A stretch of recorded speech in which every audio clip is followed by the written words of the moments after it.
once, stand up for yourself. Para sa pamilya mo.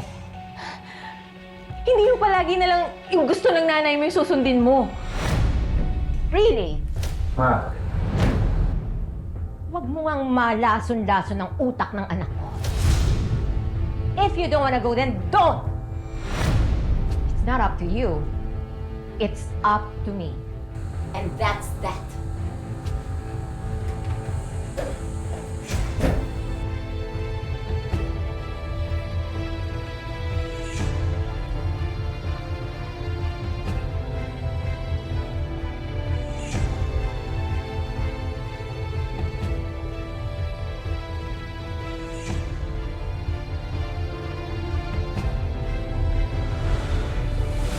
Sino kaya ang mas matimbang kay Cassie? Ang kanyang ina na matagal nang nawalay sa kanya o ang sarili niyang anak na ngayon ay pilit na inilalayo sa kanya?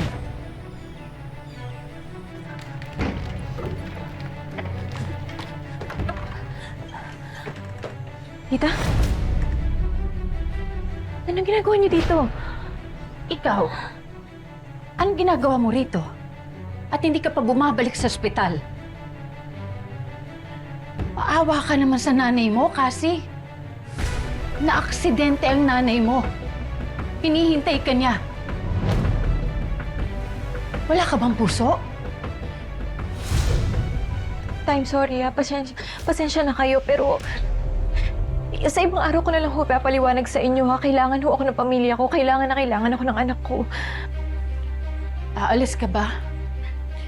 Aalis ba kayo? Opo, tita. Gusto ho nilang kunin yung anak ko. Hindi ako papayag. Hindi ako papayag na ilayo nila sa akin anak ko. Pasensya na, tita.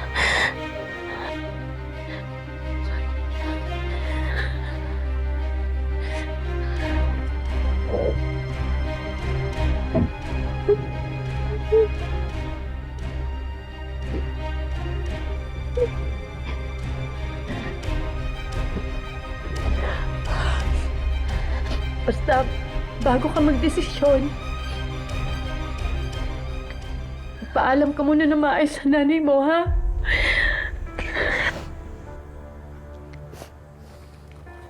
Ito nga pala yung number niya. Alam kong maiintindihan ka niya. Dahil grabe din ang pinagdaanan ng nanay mo para sa'yo. Tawagan mo siya. Salamat po, tita.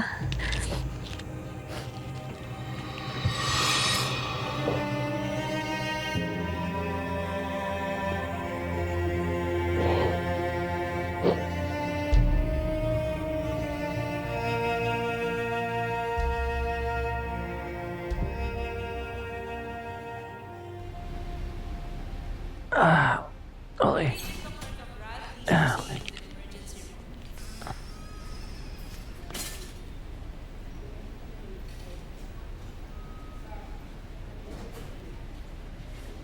Babe. Yung kalapit ko sa ward na na-hitterbrand na galing din Singapore, paki-check nga kung na-discharge na. Saka check mo na rin kung anong pwede nating itulong sa kaso niya. Copy, attorney. Itatanong ko din po sa desk. Saka yung mga gamit ko, Saka yung damit ko. Gusto ko nang umuwi. Po? Sige po. Kaya niyo na talaga, ha? Sige, sige.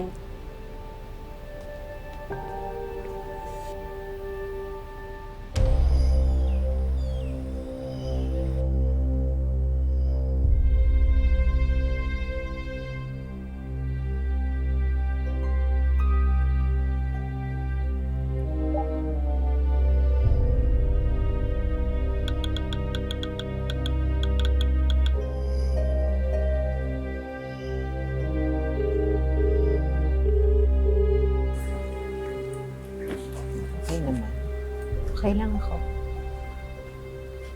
Sigurado ka. Mamaya may nararamdaman ka pa.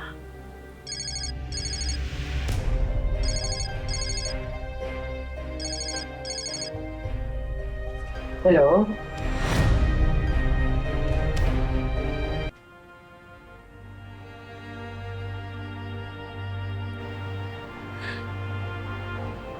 Nay?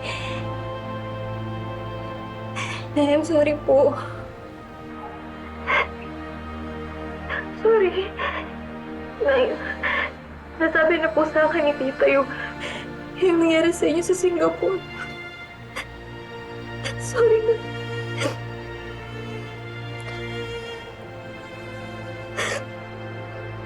Hindi ikaw ang dapat magsuri sa akin. Ako ang dapat humingi ng tawad sa'yo kasi hindi ko dapat nilagay ng ganun ang sarili ko sa alanganin. Yung total, matagal akong nawala sa tabi mo, sa piling mo. Sino cause na? Sino? Wala po. Ang nanay ko lang po. Akin na. Mami, please, wag po, wag po. Akin na. Kakausapin ko pa po ang nanay. Please lang po, please. Please lang po. Tumigil ka. Please po, please po. Leching nang yan. Hindi pa namatay. Bakit? May plano kayong i-rape sa akin ng apo ko, no? Hindi po. Ano? Please po, kailangan ko lang po kausapin ng nanay. Ano, lumalaban ka na ngayon, ha? Please po, Anak? Hello? Hello, Cassie? Anak?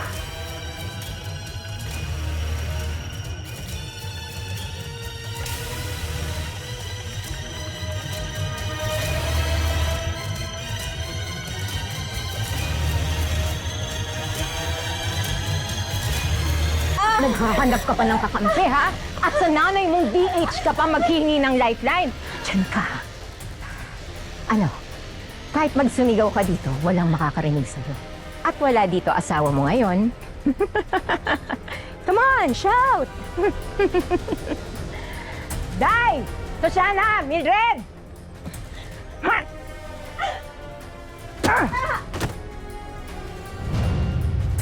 Mildred!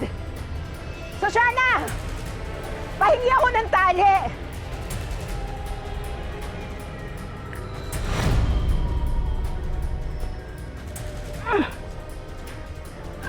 Dali!